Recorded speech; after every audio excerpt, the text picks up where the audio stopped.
Race 8 on Saturday at Santa Anita is the Grade 1 American Pharoah Stakes, 2-year-old stretching out to a mile and 1/16th. And this race takes on a little bit more significance because of the news that broke on Wednesday, and that is the Del Mar Futurity winner, Dr. Scheibel, is done for the year.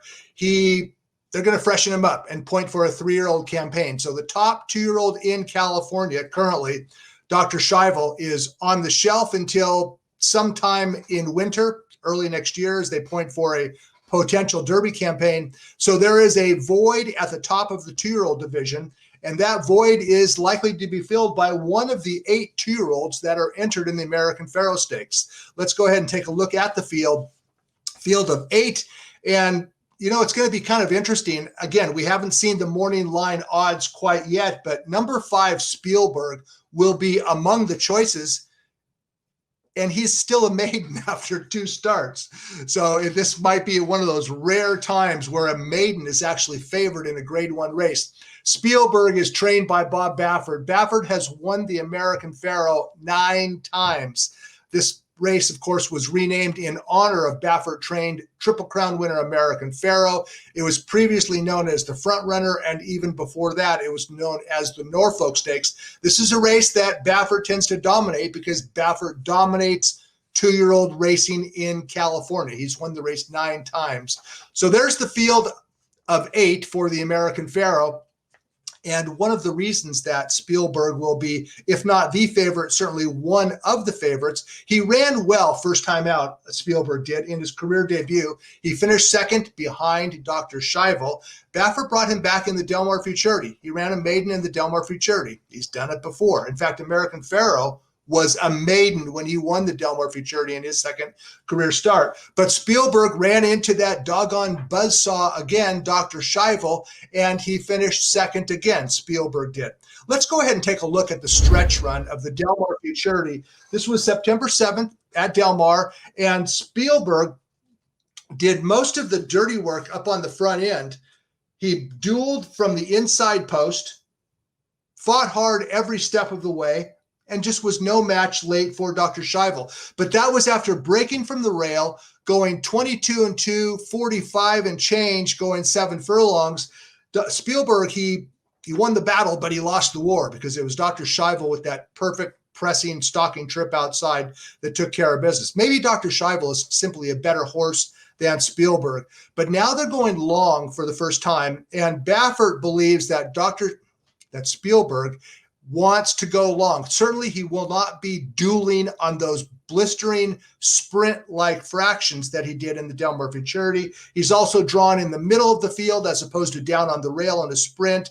And if he can run long, I don't see any reason why he would not, Spielberg should be a contender along with Weston. Weston finished 3rd in the Del Mar Futurity, and he also did not have a breather at any stage of the race. Spielberg ran away from Weston late, but Weston potentially lone speed on Saturday in the American Pharoah. I don't know if he'll be lone speed, but the pace will be softer in this mile and 1/16th race than it was going 7 furlongs in the Del Mar Futurity. So it's a long-winded way of saying I think that Spielberg is a definite contender.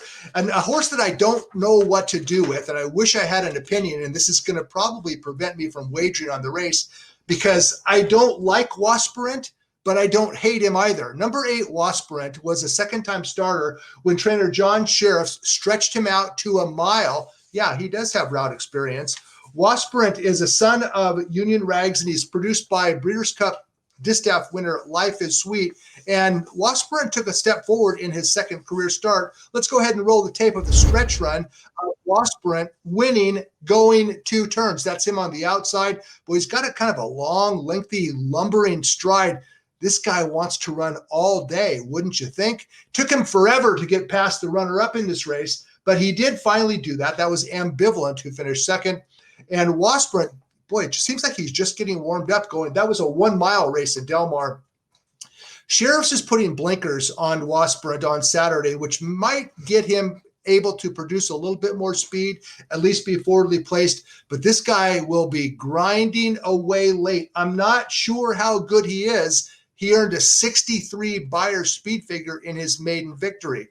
But wouldn't you think that he probably has room to improve? Third time out, second time running long. Yeah, I think so too. The horse that I do like is a horse shipping in from out of town. Now, it's been 33 years since this stakes race was won by a shipper from out of town. I know that there aren't many shippers that come from out of state, actually, to run in the American Pharoah, formerly the front runner, formerly the Norfolk. But it's been 33 years since that happened. That was Saratoga Passage back in 1987, shipping in from Washington to win the race that was then called the Norfolk. Well, Notable Exception is going to try to rewrite history or become the first horse since 1987 to do just that. Notable Exception is a son of Street Sense, and he's a sibling to a stakes winner out here in California by the name of Tatters to Riches. Jack Sisterson trains Notable Exception, who won his debut in sparkling fashion at Arlington Park. Unfortunately, we do not have those replays available, but Notable Exception won that race by more than 5 lengths. It was a 7 furlong sprint at Arlington. He took heat every step of the way and then kicked away late.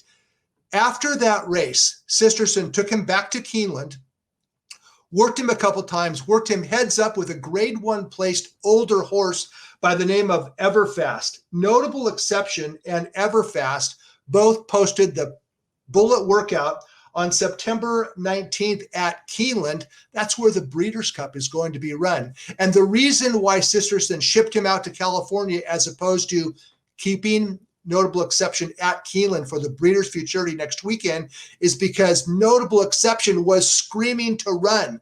When a 2-year-old can work heads up with a grade 1 placed older horse, you know that he's ready to run. So Sisterson put him on a plane. He arrived early this week at Santa Anita. He'll have trained for 3 consecutive days over the Santa Anita surface. And Notable Exception, he looks like a route horse. He's bred to be a route horse. He has tactical speed, and we're going to find out how good he is. He's my top selection to win the American Pharoah. Now, he earned a 64 Beyer speed figure in that synthetic surface sprint at Arlington. He's going to have to improve. Sisterson believes he ran a short horse in that race, by the way, but he also believes that this horse is just now coming into his own, making the second start of his career. Young trainer Jack Sisterson trying to upset veteran trainer Bob Baffert in the American Pharoah. Baffert starts Spielberg. Sisterson starts Notable Exception, who I suspect might be a very good 2-year-old. We're going to find out Saturday in race number 8. I like Notable Exception to upset Spielberg in the grade 1 American Pharoah.